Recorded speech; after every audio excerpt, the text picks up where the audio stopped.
Okay, so today we have quite a wedding cake. It's a doozy.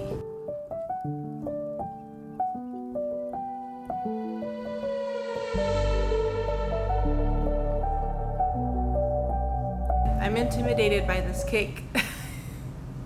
It's two 10-inch tiers, two 8-inch tiers. This is a 4-tier cake, but it's like cylindrical kind of. It's a tall cake. Whew. So it's 2 tiers that are carrot with dulce de leche filling, and 2 tiers that are vanilla with strawberry filling. So let's look at the inspo, because oh gosh, it is gonna be a dark green base, which is just that. Oh, you guys, you're gonna see it's a lot. It's a lot. It's gonna be a lot. But it's gonna be at an art gallery. These are their invitations. This is kind of the dark green that they want.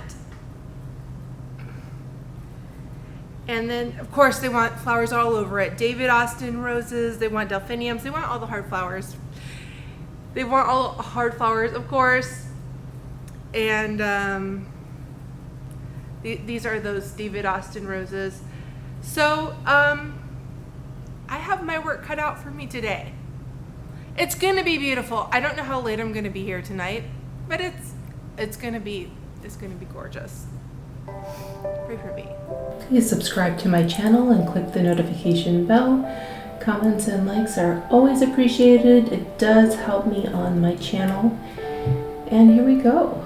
We're starting with a vanilla layer, and the filling is going to be strawberry.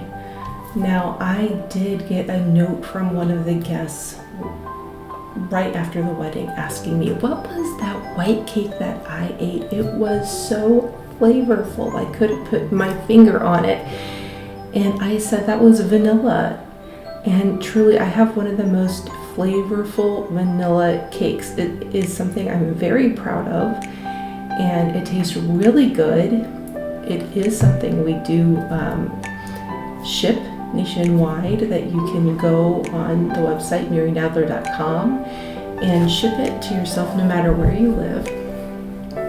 But yeah, so it meant a lot to me that she was so impressed that she emailed me right away and was like, what was that? It was so good. So that was great. And the best part about it is it makes a really nice sturdy bottom tier of a cake. And this is quite a cake that involves a lot of architectural features. So it was good to be able to use it as that bottom tier. As you can see, I'm really kind of beating it up a little bit by putting all these PVC pipes in it. And it's not totally flat or level on top. It's okay. I'm leveling it out with the buttercream. And I'm making sure that all those PVC pipes are level.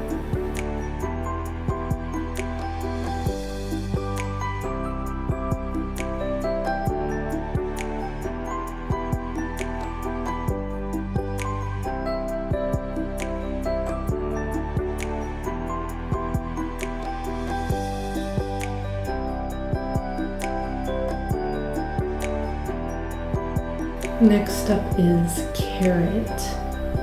And I have done so many tastings for couples, and I find that men love carrot cake.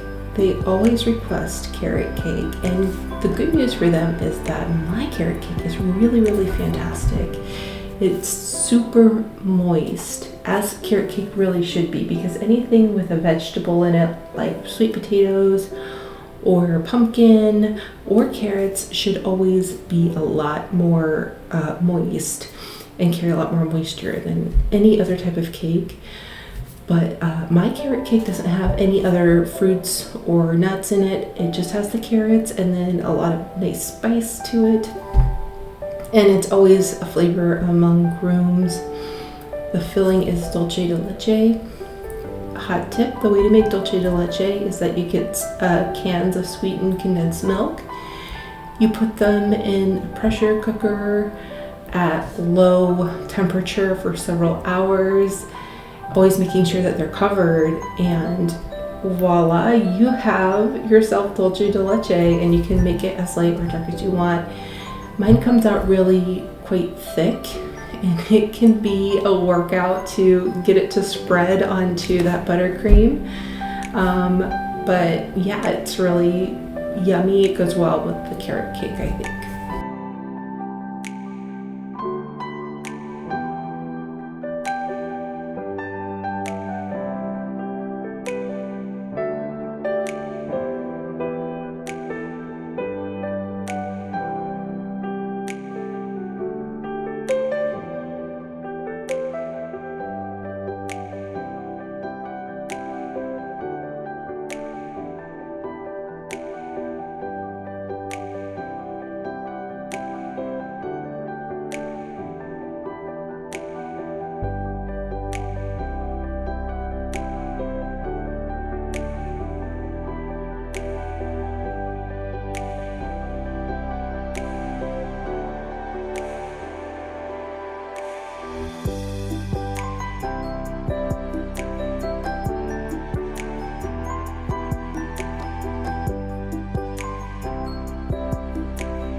And look at all that fluffy buttercream going on to the double barrel tiers. Looks kind of like clouds. This can be a real challenge to get all of this just perfectly smooth and straight, especially since they don't make bench scrapers this tall. You'll see that I spend quite a bit of time kind of stepping back, making sure that everything is just right, just as smooth as I want it to be.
Okay, and here's the second double barrel tier situation, and we'll have the same flavors. So this one is vanilla with the strawberry filling, and this is 8-inch. The bottom is 10-inch. And you'll notice the very small drum that I have it sitting on. That's a 12-inch. That was completely by accident. This should have been on a 14-inch drum. Yeah, I at this point did not notice at all. I fixed it later, but it definitely had a lot going on in the bakery that week. I picked from the wrong pile.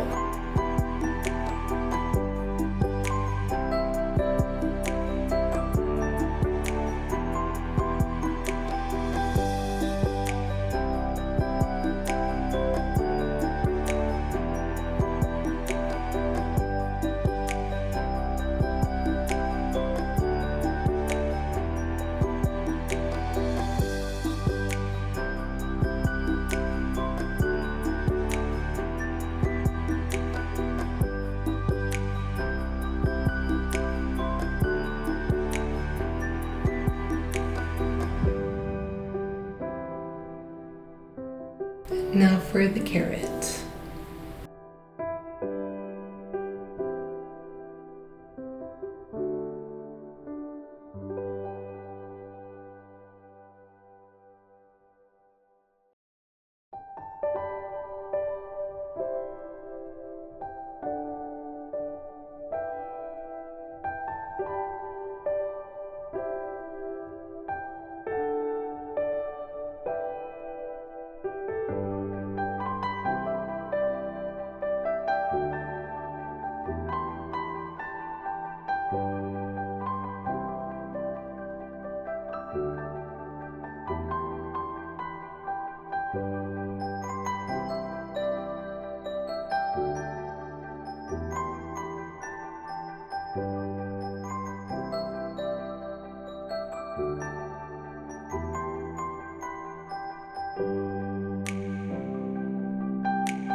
This is the tough part because I'm constantly wondering, is the middle bulging out? Is the top too wide? Is it too narrow? And when you're up close, it's very hard to see those details. So you're just always backing up. And it's hard to believe your eyes and always second guessing yourself.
Okay, now this cake's been chilled. I can already tell it's not totally straight.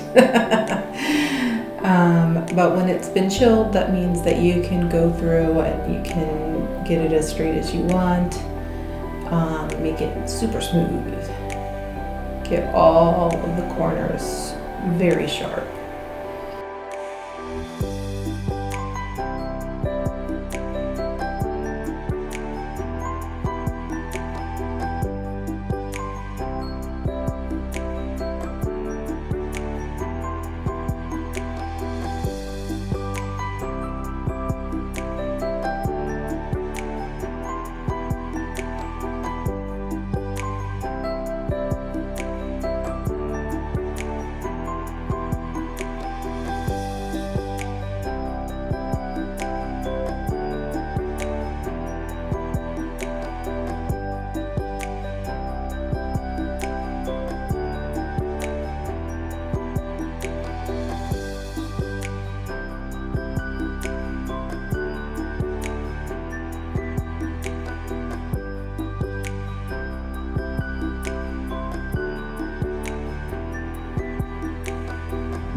Now they wanted this very dark green background. And so what I always do is put an extremely thin layer of that color over top of the natural buttercream. And the reason I do that is because I really don't want people to walk away with the experience of a blue or green or black mouth when they eat my cake. What's the point of going to a really fancy wedding if all your pictures have these horrible green smiles? So I just make it really thin on the outside so people don't have to worry about that. And yes, it's a lot of extra work to do that, but I think it's worth it. And the work that I put into making the natural buttercream really smooth and really sharp helps to make this dark layer very smooth as well.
This cake kind of reminds me of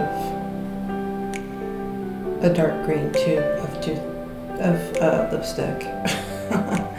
Oh, but now you can see that we've put this small cake drum on top of a large black cake drum. So that was our solution. And it ended up being perfect, and you'll see why later in this video. So we've gone in with the greenery.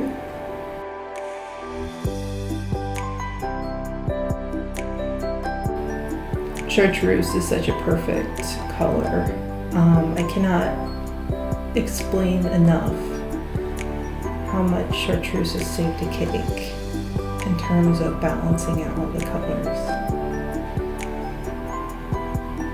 Now we're doing the delphiniums, which is it's a very time-consuming flower to do.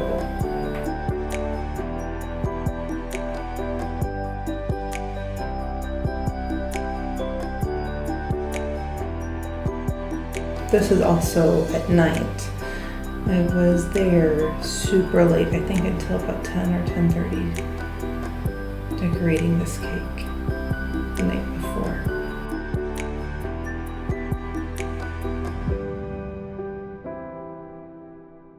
By the way, so I knew this was going to a wedding that was taking place at an art gallery, which isn't super unusual. There are several art galleries that have ballrooms. There's one here in Charlotte that has a very nice ballroom, and I have delivered cakes there before. We have a pretty good relationship with them.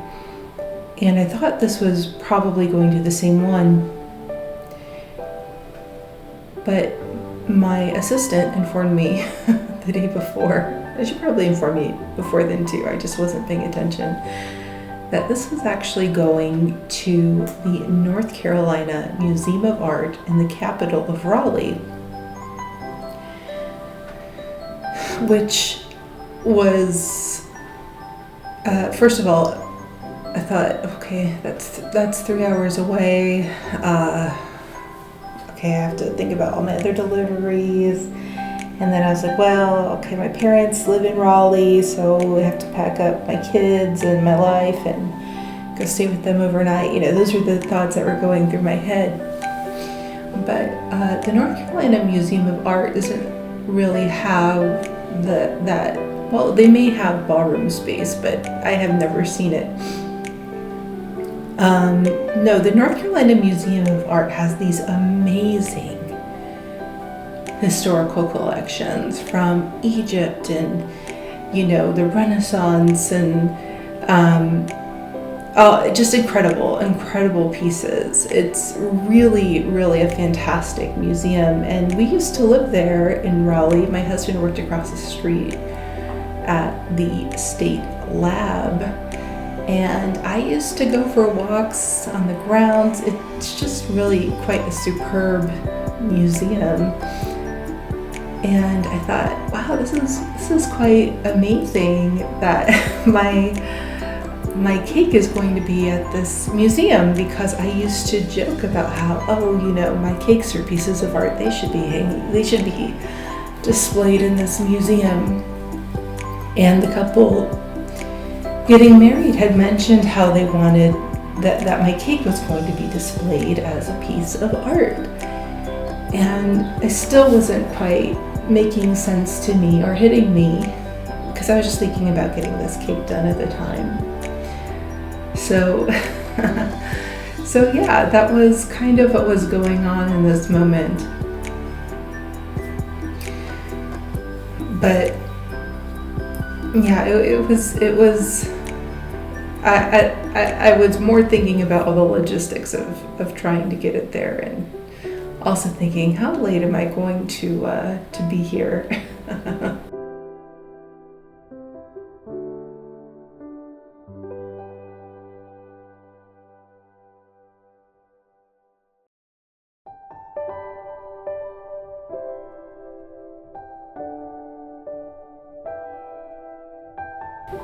So next, I think I have some more lavendery, purpley roses going in. The inspiration they gave me showed quite a few of those, so I wanted to make sure to backfill that as much as possible before I put in the David Austin roses, which they did mention in particular that they wanted on their cake.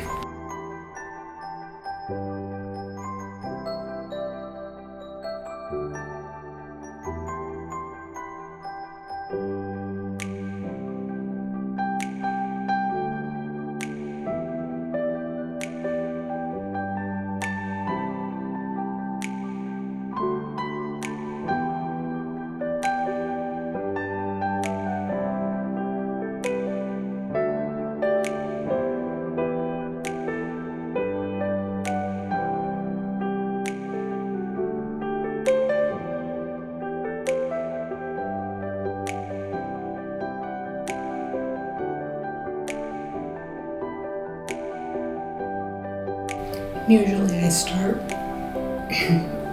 with the buds first, to make sure they're kind of hanging loose all over the exterior of the cake.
Many people ask me how long it takes to decorate a cake like this.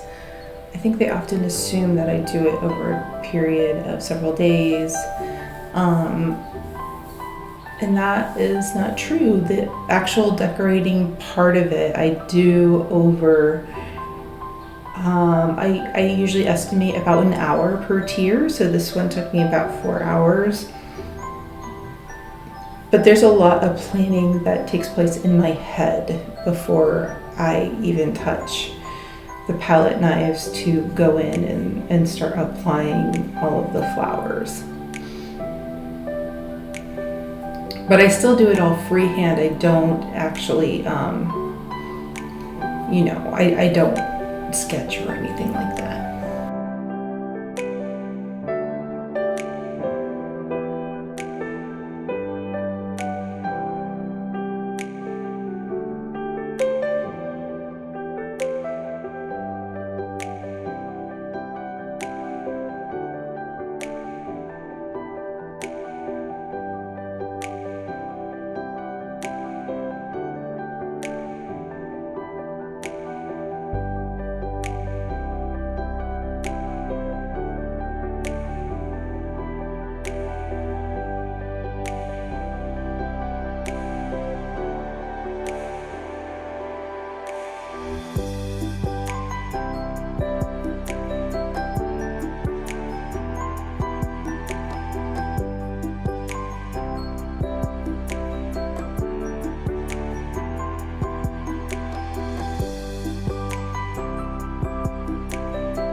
It looks like now I'm trying to determine where I'm going to put the David Austin roses, which doesn't mean I'm going to start working on them. It means I'm going to put roses elsewhere where I'm not putting David Austin roses.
Close up, let's see. Am I going to be working on those David Austin roses? Let's find out.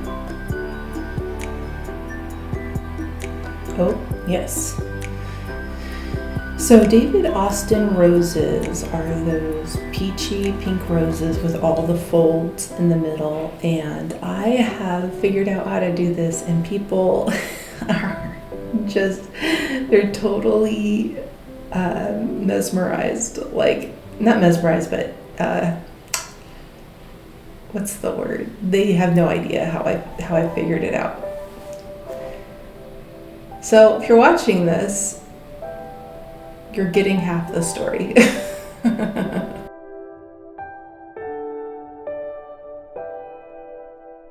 It's not easy.